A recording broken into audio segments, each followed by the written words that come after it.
statement lang po. Sa situation lang po ng Pangulo. Baka mapagalitan kami. Masyadong malapit. Ay, opo. Wala kasi akong mic eh. Okay. Sige ma'am. Okay. Mabilis lang po. Oo. Magandang hapon.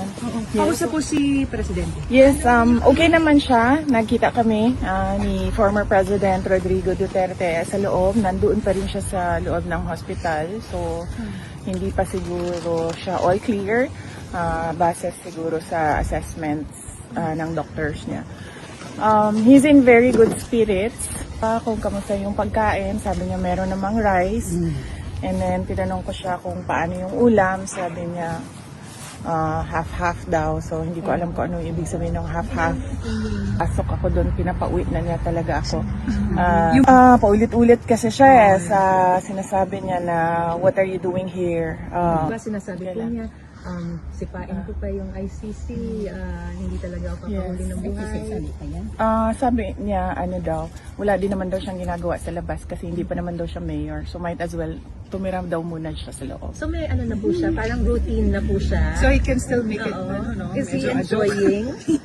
Oh, I have to tell you, he's charming everyone inside. So, Paano po? paano? It's his style eh. Hindi ko alam Marami kung na po siya nakakausap na ibang detainee. like ano po na witness nyo?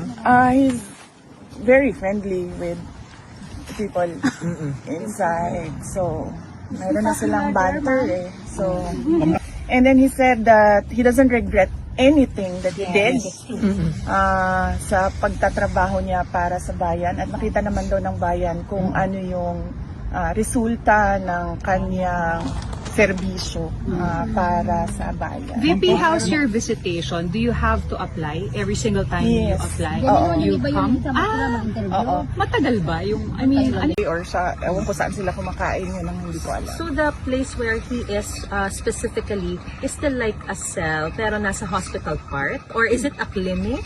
Or can you just describe it ma'am? Hindi ko nakita.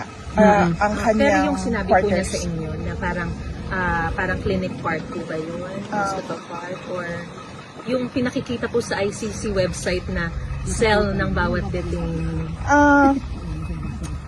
Ang sinabi niya sa akin, ang sinabi niya sa akin, para akong nasa hotel except that hindi ako nakalabas. Huwag lang natin sabayan para marinig po.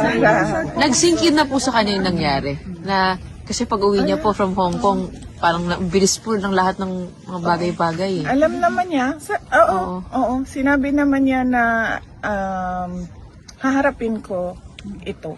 And I do not regret. I do not regret anything that I did sa aking paglilingkod sa bayan. Ano daw pinaka-miss niya? Ano daw pinaka-namimiss niya? Hindi ko. Sinabi naman yung ES din, ano? Girlfriend ata eh. I have to go. Okay, okay.